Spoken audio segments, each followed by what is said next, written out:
Buenas tardes, bienvenidos, bienvenidas a un nuevo encuentro del foro virtual Creando Ideas Federales para Pensar la Argentina. En este foro, que es impulsado por el Instituto de Investigación Social, Económica y de Política Ciudadana, ISEPSI, hoy trataremos el tema de violencia institucional, un problema que atraviesa de punta a punta nuestro país. La violencia institucional no es un tema nuevo en la Argentina. Diferentes organismos de derechos humanos lo han denunciado en múltiples ocasiones. Vemos con preocupación que estas prácticas se reproducen en el contexto del aislamiento social preventivo y obligatorio. Para abordar este tema hemos invitado a dos abogadas y militantes de derechos humanos. Verónica Heredia, de la Asociación Civil Encuentro Profesionales contra la Tortura. Es integrante de la Comisión de la Mujer, Asociación de Abogados de Buenos Aires. Verónica se desempeñó como abogada de la familia de Iván Torres Miliacura en el caso Torres Miliacura versus Argentina, en la Corte Interamericana de Derechos Humanos, que es un caso de detención ilegal, tortura y desaparición forzada en democracia. También actuó como abogada de Nora Cortiñas, madre de Plaza de Mayo, línea fundadora, en los habeas corpus en democracia a favor de su hijo Carlos Gustavo. También fue abogada del grupo de mujeres piqueteras detenidas en Caleta Olivia, provincia de Santa Cruz, en el año 2004.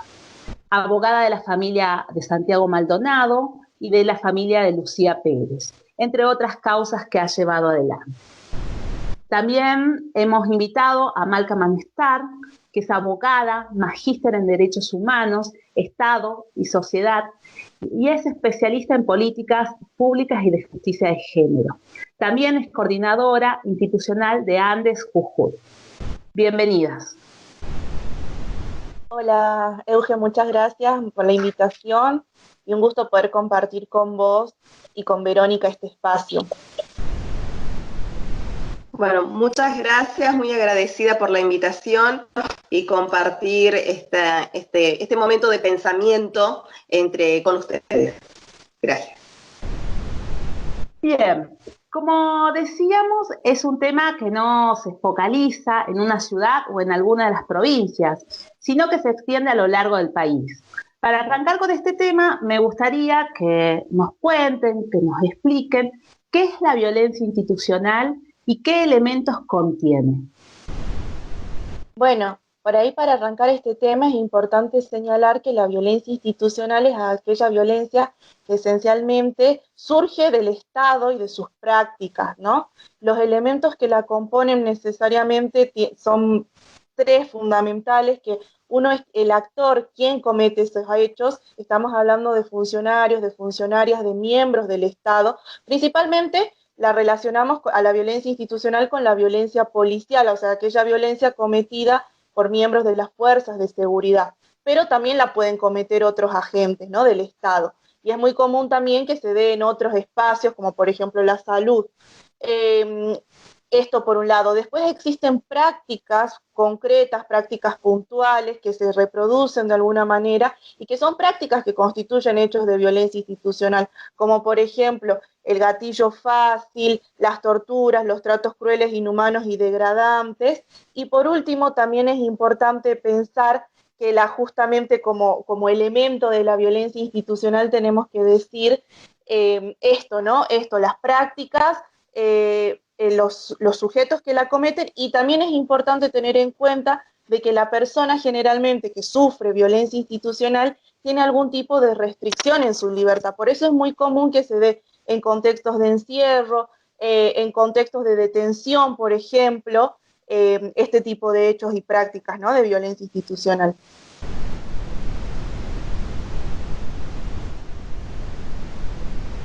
Bien, agregaría a esta descripción tan buena que hizo Mara en que la violencia institucional es una violación de derechos humanos. ¿Por qué?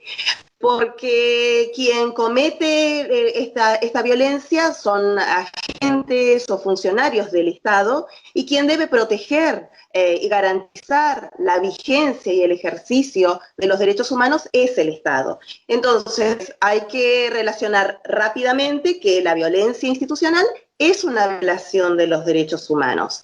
Quien la comete con estos elementos que describió es el Estado, y no solamente se relaciona más rápidamente en relación a la fuerza de seguridad, a esta violencia, pero también puede ser esta violencia desplegada, como estamos diciendo, que son los funcionarios del Estado, a través de las normas, de protocolos que desde luego se concretan en las prácticas, en los discursos de los políticos y de las políticas, en sentencias judiciales, en el trato en el Poder Judicial, en este destrato de los funcionarios judiciales a las personas. Entonces, en general, la violencia institucional la relacionamos con la fuerza de seguridad, pero para esto es lo que mayor se ve, diríamos, más lo detectamos, pero tenemos que ampliar nuestra mirada y nuestra escucha y observar que las violencias vienen de diferentes sectores del Estado.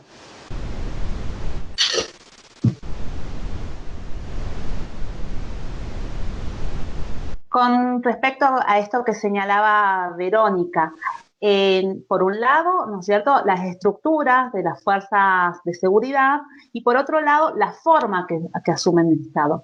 ¿Qué relación pueden observar ustedes acerca de esta forma que asume el Estado y si varía la violencia institucional en los distintos marcos, ¿no?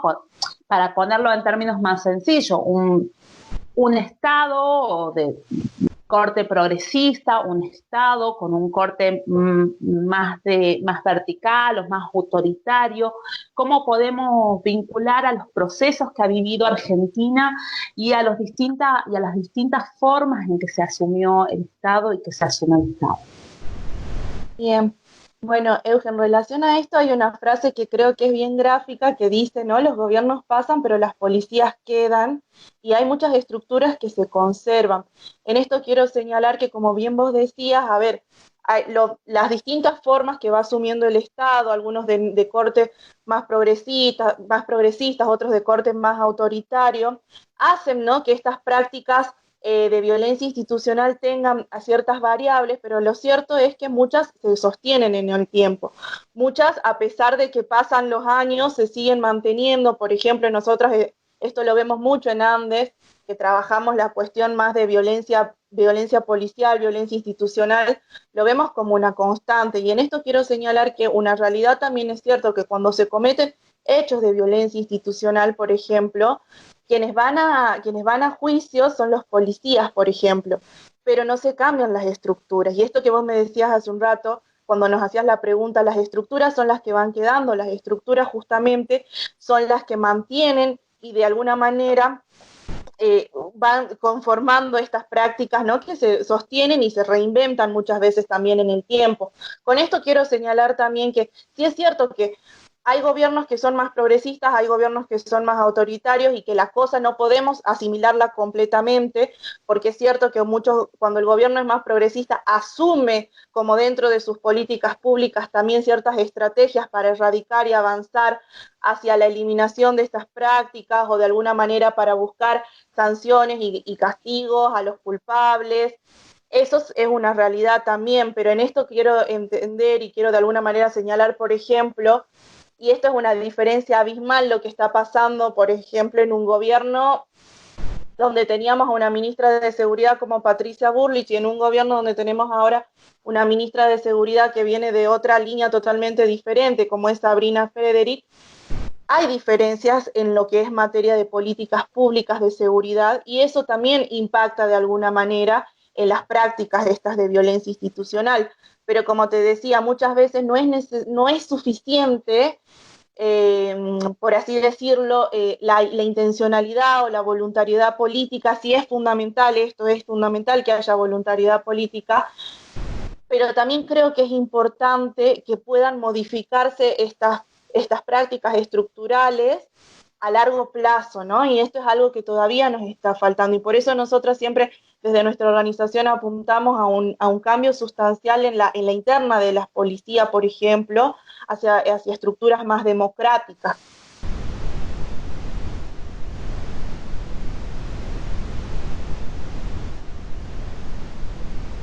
Bien, gracias, Malca.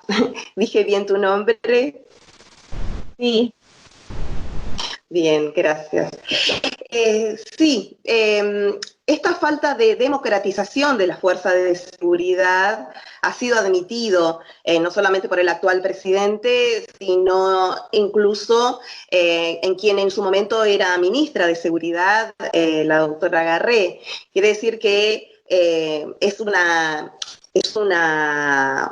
falencia, diríamos, de la democracia si no vamos a un análisis más profundo de si este sistema liberal, capitalista, hasta dónde nos permite pensar que vamos a tener una fuerza de seguridad diferente. Porque creo que, como nombraste a la exministra Bullrich, ella creo que fue la más sincera de todas y de todos, diciendo que cuando en el Senado, cuando dijo no voy a tirar ningún gendarme por la ventana porque los necesito para el trabajo que estamos haciendo, en definitiva las fuerzas de seguridad responden también, no también, sino esencialmente a una política determinada.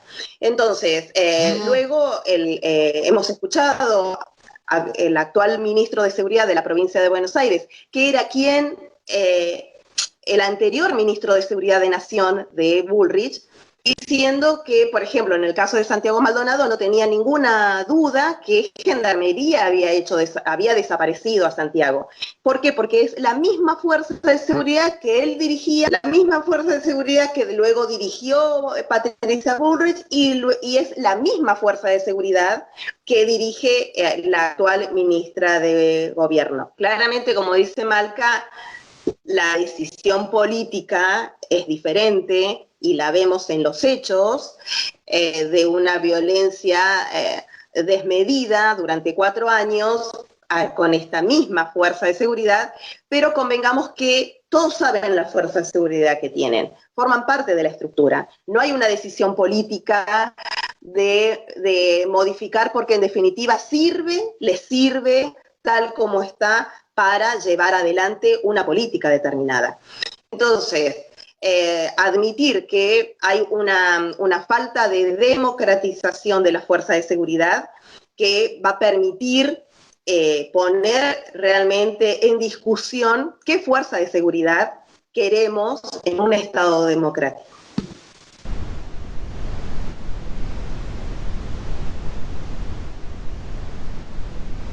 Es complejo lo que señalás, Verónica, respecto, digamos, de esta inherencia, ¿no? de la estructura de seguridad que necesita o que requiere un Estado capitalista, de corte capitalista, para establecer, ¿no? la hegemonía sobre el territorio.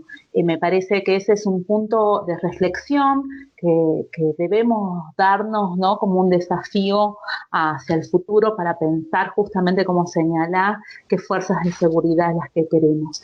Pero nuevamente digo, y porque no me termina de cerrar,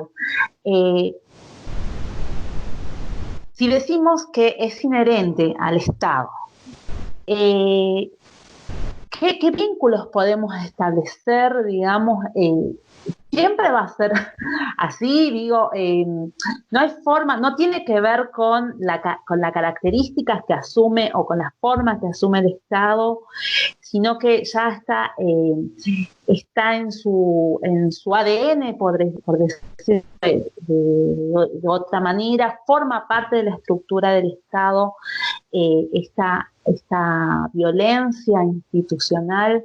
¿Qué vínculos o qué relación podemos establecer con el poder político, con el poder judicial? ¿Cómo se expresa? Porque también lo que vemos es que bueno, en Argentina, que no es un país equitativo o igualitario, muy por el contrario, Argentina es un país que presenta muchas desigualdades y no solo en el plano de lo económico. ¿Cómo vemos, cuáles son las acciones que se ejecutan y contra quiénes se ejecutan las acciones de violencia policial? Quizás ustedes participaron o estuvieron actuando en casos donde se muestran esas situaciones. Por ahí si nos pueden contar, quizás para poder entender cuáles son las relaciones que subyacen a estas estructuras que se mantienen. Bien. Bueno, Euge, en relación a esto que decías, hay un autor que es Rodríguez Alzueta que justamente plantea que la violencia está en el ADN mismo de las fuerzas de seguridad. Y hay algo que yo quería señalar en relación a esto que vos estabas diciendo, que tal cual como lo estábamos planteando tanto con vos como con Verónica, hay prácticas justamente que hacen a la esencia misma del accionar policial, que son estructuralmente o esencialmente violentas, ¿no? Estas prácticas que se siguen de alguna manera son prácticas habituales, ¿no? Estas prácticas que forman parte del día a día del ejercicio policial. Y sí es cierto que también existe un carácter selectivo en esta violencia policial que tiene que ver con cuestiones clasistas, racistas, sexistas, con un cierto elemento de género ahí también muy marcado, que reproduce todo el tiempo desigualdades sociales, ¿no? Entonces hay un criterio discriminatorio fuerte en el accionar de la policía y a la vez también hay discursos sociales que están muy instalados en nuestras sociedades, ¿no? Que en esto, ¿no? Que es cuando surge esta, como por así llamarla, pasión punitiva, porque se celebran, no sé si se celebran, pero de alguna manera se justifican el accionar violento de la policía. Por ejemplo, a nosotras en Andes nos pasó esto cuando llevamos el caso del niño Facundo Ferreira, que continuamos llevando, que fue ejecutado extrajudicialmente por la policía. La pregunta era, y bueno, ¿pero qué hacía un niño de esa edad a esa hora en la calle? ¿Y por qué estaba haciendo eso? Seguro estaba robando. Y estos justificativos que muchas veces surgen cuando en realidad estamos hablando de que la policía ejecutó extrajudicialmente a un niño vulnerando absolutamente todos sus derechos.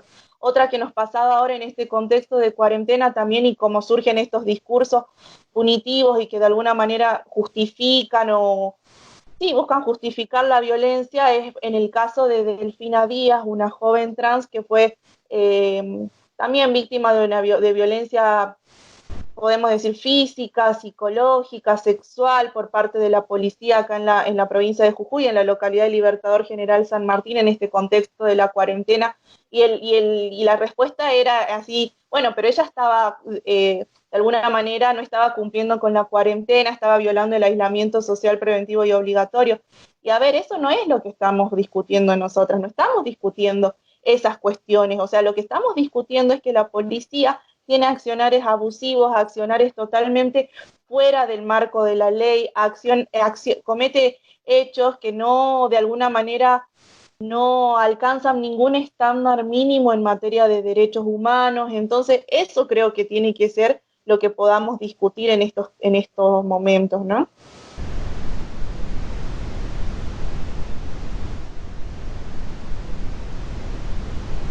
Sí, ampliando estos criterios discriminatorios que tiene la fuerza de seguridad, yo siempre pongo más la mirada, diríamos, crítica en el sistema judicial, porque el aval que tiene la policía en su accionar discriminatorio y violento es, por un lado, la legitimidad del discurso, diríamos esto que describe Malca, de, bueno, algo habrá hecho, algo estaba haciendo, y con esto se justifica la violencia ejercida, el abuso de poder, pero quien garantiza que esto suceda es el Poder Judicial. Extraordinariamente vemos algún proceso contra policías que llegan a condena y que se condena por la gravedad de los hechos cometidos. No se condena por tortura, sino por lesiones, por como si fuera algún exceso, cuando en realidad es una práctica sostenida normativamente y luego judicialmente.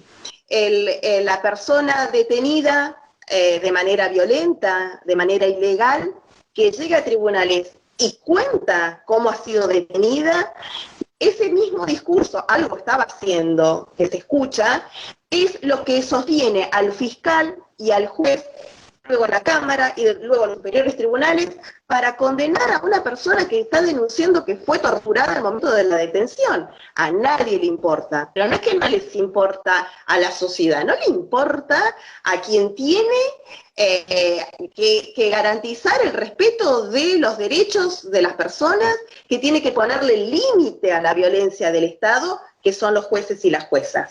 Esa preocupación es para no dejar siempre que la violencia institucional está en manos de las fuerzas de seguridad, que en definitiva son los que ocupan la calle, son los que ponen el cuerpo, y ponen el cuerpo para sostener esa discriminación que si uno ve nada más una foto de quiénes están presos y del sistema penitenciario, y quiénes son los jueces y juezas y fiscales, de una foto nada más, uno ve que ahí está la discriminación también, claramente. Y no hay que decir nada. ¿Quién está acá?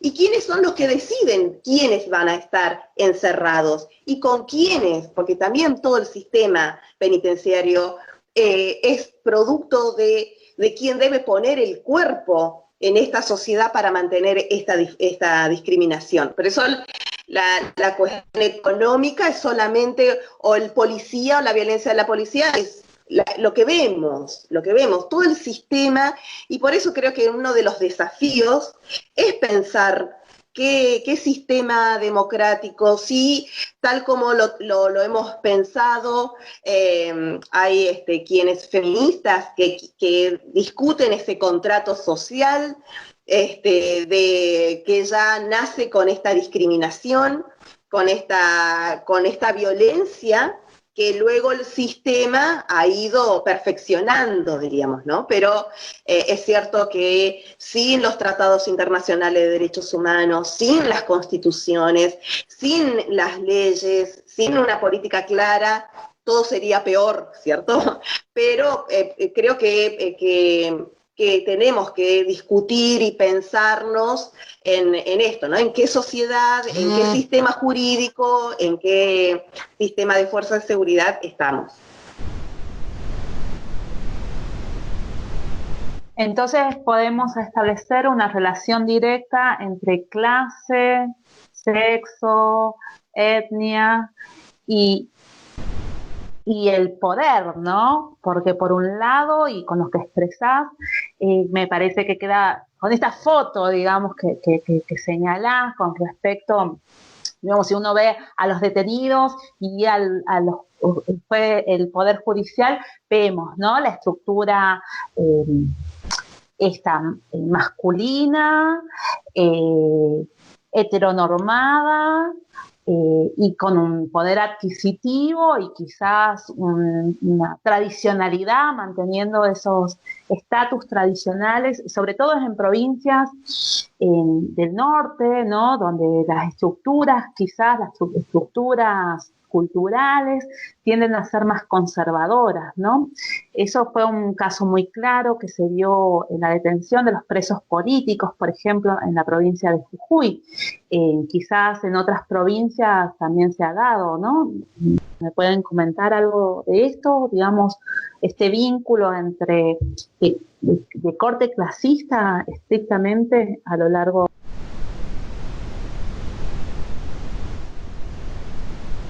Sí, bueno, Euge, creo que apagaste el micrófono antes de terminar la pregunta, pero bueno, sí, mira, esto que vos planteabas, ¿no? De cómo se da cómo la violencia institucional está transversalizada por este fuerte componente discriminatorio de clase, de género y principalmente, ¿no? Sí, económico.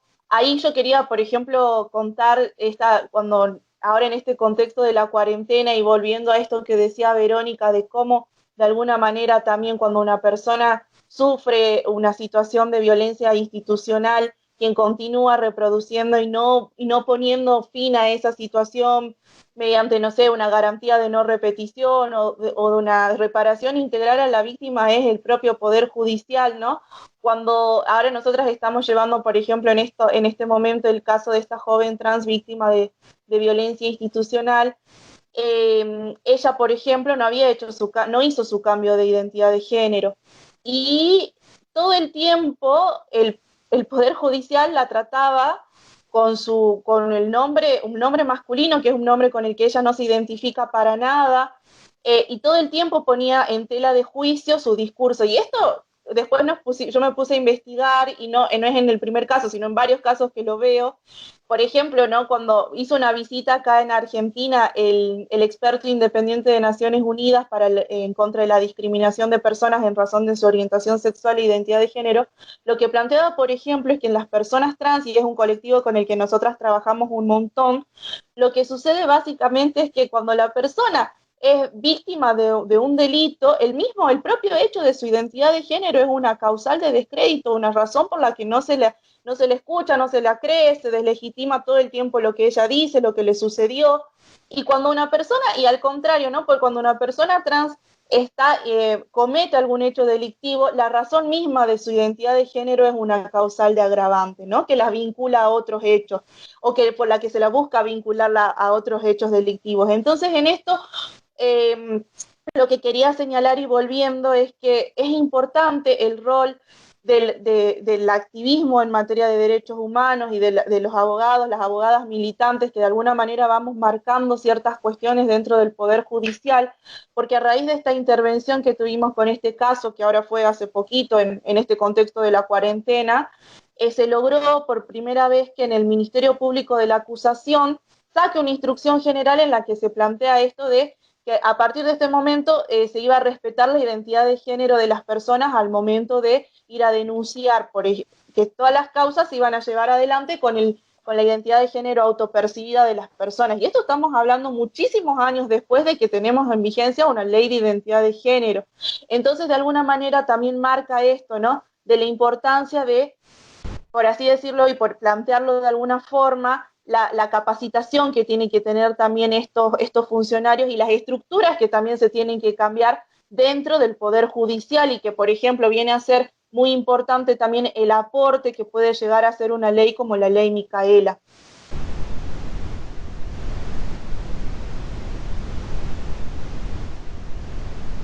Bueno, lamentablemente no podemos escudarnos en que son provincias más antiguas, más tradicionales que otras, porque, por ejemplo, la provincia de Chubut, que es una de las provincias más jóvenes de la Argentina, bueno, no solamente sucedió el caso de Iván Torres, que es la primer condena de Argentina contra Argentina por una detención, tortura y desaparición forzada en democracia, el caso FAL por la falta de atención del cumplimiento del Código Penal, simplemente del año 1921, en relación al aborto, es un caso que nace también en la provincia de Chubut, en Comodoro Rivadavia.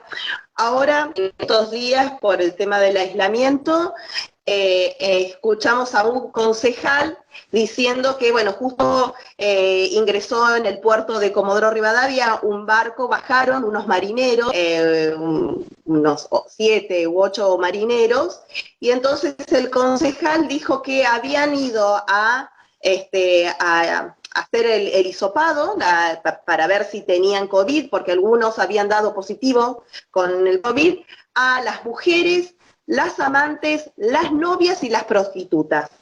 Habían salido a hacerle el hisopado a todas las mujeres, incluidas las prostitutas de la ciudad, por las dudas, en realidad cuidándose el propio concejal, obviamente, quien quería controlarse, si no había sido contagiado, seguramente es la protección, que esa es la función de la salud a quienes están prostituidas, y ese es el control de salud del Estado, ¿no? Entonces, lamentablemente, por eso, esta propia estructura del sistema que propone esta lógica, por más que sean más jóvenes o constituciones más novedosas o con ampliación de derechos.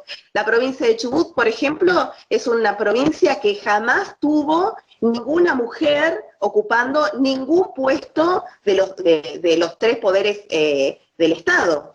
No ha sido nunca ni gobernadora, el Superior Tribunal de Justicia, hay 6, que está compuesto por 6 ministros, no hay ninguna ministra, ni en la Procuración Fiscalía, ni la Defensoría, o sea, es una provincia machista, sexista, donde, bueno, la estructura económica, ¿no? Es una provincia minera, petrolera,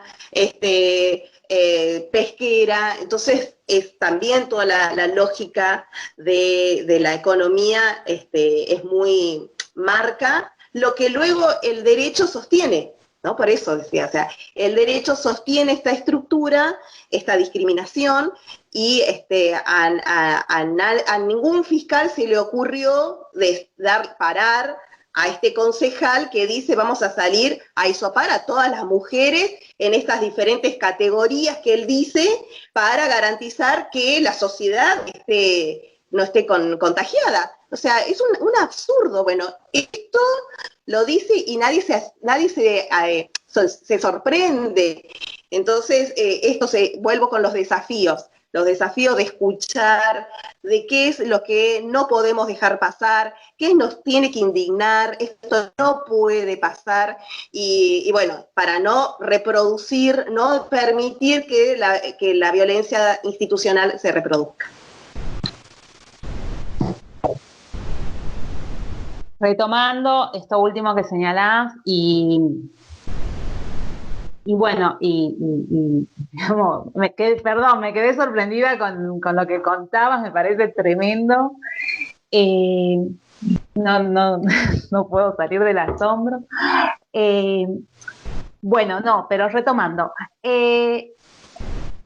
Veníamos a lo largo de este intercambio, veníamos señalando, o ustedes en todo caso venían señalando cuáles son los desafíos.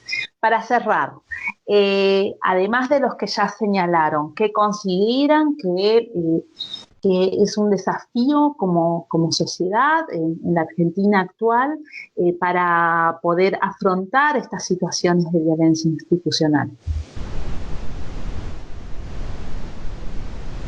Y a mí me parece fundamental esto, ¿no? De lo que estuvimos hablando a lo largo de la conversación.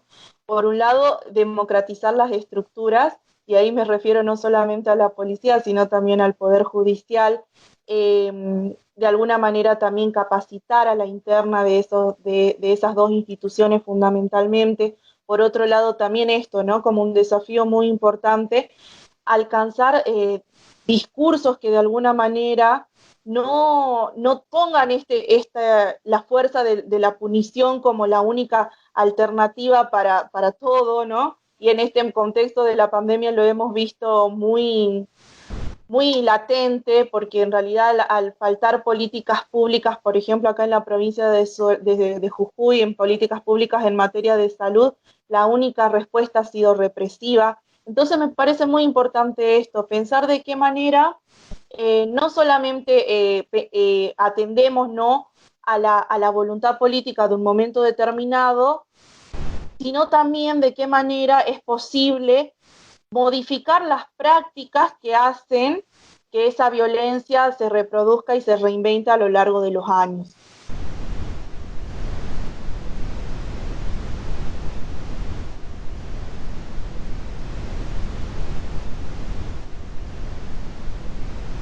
La tecnología cuesta por ahí. Sí, bueno, lo que fuimos conversando, ¿no? De pensar si es posible un nuevo pacto social e incluso pensar si la palabra pacto social nos alcanza. O también podemos pensar en nuevos términos que nos incluya, en nuevas para a partir del decir ver si va reflejando estas dificultades que las palabras contrato, fuerza de seguridad, orden, ley, nos fue generando. Parece que es, yo estoy todo el tiempo pensando desde ese lugar, ¿no? Desde esa. Entonces, rápidamente, cuando veo que hay una decisión que viene tomada, que se toma por varones, ya la cuestiono. Por el solo hecho de que venga, que surja además de quienes siempre dicen, porque siempre estamos escuchando a las mismas personas, en general los varones, que siguen diciendo, así sea una cuestión propia de la mujer, como por ejemplo el aborto. Son los varones que vienen y nos explican, esto de los varones me explican cosas. O por ejemplo en Chubut, vuelvo a la provincia de Chubut, donde el fiscal en un pedido de juicio abreviado, en una violación que padeció una joven, una niña, usó el término desahogo sexual doloso. Este fiscal en la provincia de Chubut, que se jacta además de haber hecho el curso de la ley Micaela, de estar capacitado por la ley Micaela, donde el Poder Judicial de la provincia de Chubut tiene una oficina de la mujer de perspectiva de género que le da el curso al fiscal que dice esta barbaridad, y todo un sistema que sigue también como justificando, obviamente para sacar la mirada sobre la víctima, a la cual jamás hay que mirar, pero para sacar, pareciera que entonces tenemos que sostener al fiscal y a las barbaridades que dice. Entonces también es el desafío de cómo decir desde qué palabras usar, o en todo caso reinventarlas, o no solamente quitarles de ese contenido, sino tal vez pensar en nuevos términos, en nuevas, para que nos habilite nuevas relaciones. Creo que la palabra contrato o pacto tiene una connotación que nos impide incluirnos en esa lógica. Así que bueno, me parece que son varios desafíos, pero muy interesantes. Bueno, les agradezco por haber participado de este intercambio. Me parece que ha sido una charla muy, muy enriquecedora y que nos va a permitir reflexionar sobre estos temas. Bueno, ya para cerrar, muchas gracias, Malca, muchas gracias, Verónica, y bueno, vamos al cierre. ¿Quieren decir algo como para cerrar? No, muchas gracias, estuve muy cómoda, está muy bueno tener estos momentos para pensar, porque ahora que estamos aislados, nos cuesta más encontrarnos. El espacio por excelencia del pensamiento para mí es la calle. Y en la calle uno se encuentra y puede maquinar y repensarse, y entonces, bueno, como no tenemos la calle, bueno, tenemos estos espacios, así que agradezco que me hayan invitado y compartir con ustedes estos momentos. Sí, yo también, Euge, aprovecho para agradecerte un montón esta invitación. Ha sido un gusto para mí poder conversar con vos y con Verónica, y tal cual, o sea, cada conversación que una tiene con compañeras, ¿no? Es súper enriquecedora y aprendes un montón de la experiencia, de escuchar lo que sucede en otros lugares, por ejemplo. Me gustó mucho, por ejemplo, que Verónica nos pueda contar esto de la provincia de Chubut, que en realidad nos sentimos bastante cercanas con muchas cosas que suceden y tal cual como decía ella, no hablamos de provincias más viejas ni más nuevas, sino que hablamos de una sistematicidad a lo largo y a lo ancho del país, por ahí en algunos lugares con una que otra práctica mejor o más progresista, una buena práctica institucional, pero en realidad hay cosas que se sostienen y que están atravesadas por este sistema, ¿no?, de dominación machista, patriarcal, capitalista, racista también, en el que estamos todas, ¿no? Abordar el tema de la violencia institucional no es menor en la Argentina actual.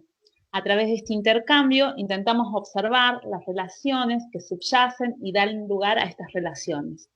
Los invitamos a profundizar el debate y a seguir nuestras propuestas en las páginas del ISETSI por Facebook y por Twitter. Muchas gracias a todas y a todos y hasta un próximo encuentro.